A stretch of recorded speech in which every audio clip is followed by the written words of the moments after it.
একটা ছেলের অনেক বড় স্বপ্ন ছিল। সে একদিন অনেক বড় কিছু করবে। প্রথমে সে খুব ভালোভাবে কাজ শুরু করলো। সবাই তাকে উৎসাহ দিচ্ছিল, তুমি পারবে। কিন্তু হঠাৎ একদিন সে থেমে গেল। ভয়ঙ্কর ব্যাপার হচ্ছে, তাকে কেউ থামায়নি, কোনো বড় দুর্ঘটনাও ঘটেনি। তাহলে কি ঘটেছিল? কিভাবে একটা ছেলে তার নিজের স্বপ্নের সবচেয়ে বড় শত্রু হয়ে গেল? আর এই গল্পটা অন্য কারোর না, আমার। সত্যি কথা বলতে সমস্যাটা শুধু একটা না, প্রায় অনেকগুলো সমস্যা আমাকে ঘিরে ধরেছে। Phone addiction, reels, Facebook, YouTube, stress, একাকিত্ব।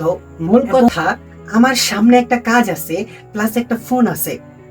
আমার সবচাইতে বেশি ভালো লাগে ফোন ইউজ করতে। কাজ আমার কাছে বেশ কঠিন মনে হয়, এবং অতীতের কিছু কষ্ট যা আমাকে কুরে কুরে খাচ্ছে। ভয়ঙ্কর ব্যাপার হলো, আমি সবকিছুই বুঝতে পারতেছি। আমি যেটা করতেছি এটার ভয়ঙ্কর ফলাফল হতে পারে। আমি যেটা করতেছি এটা সময় নষ্ট। আমি যেটা করতেছি এর ভবিষ্যৎ অন্ধকার। আমি সবকিছু বুঝতে পেরেও আমি কিছুই করতে পারতেছি না। আমি অনেকবার শুরু করার চেষ্টা করেছি এবং ভেবেছি কাল থেকে সবকিছু ঠিক হয়ে যাবে।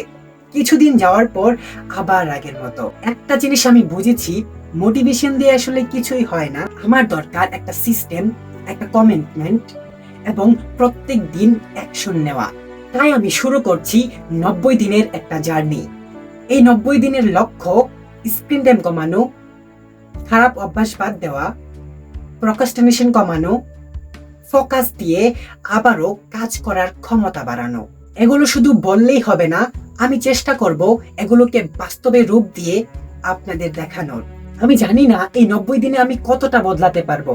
হয়তো বারবার ব্যর্থ হব, মাঝখানে থেমে যাব, কিন্তু একটা জিনিস এবার আলাদা হবে, আমি থেমে গেলেও আবার শুরু করব। আমি জানি এই জার্নিটা শুধু আমার একার না। এরকম হাজারো ছেলে আছে যারা জীবনে অনেক কিছু করতে চায়, কিন্তু কোথাও যেন একটা আটকে আছে। যাদের স্ক্রিন টাইম এখনো 8 ঘন্টা, 12 ঘন্টা। মানে চিন্তা করা যায়, একজন মানুষের স্ক্রিন টাইমে যদি 12 ঘন্টা হয়, তাহলে সে কি করবে? এমন অনেক ছেলে আছে যারা অতীতের কষ্ট থেকে বের হতে পারছে না। যদি তুমিও তাদের মধ্যে একজন হয়ে থাকো, তাহলে এই জার্নিটা তোমারও। আমি এখানে বড় কথা বলতে আসিনি। আমি শুধু দেখাতে চাই, একজন সাধারণ মানুষ যদি প্রতিজ্ঞা করে সে তার জীবনটাকে আবারও গোছাতে চাই, তাহলে আসলে কি হয়।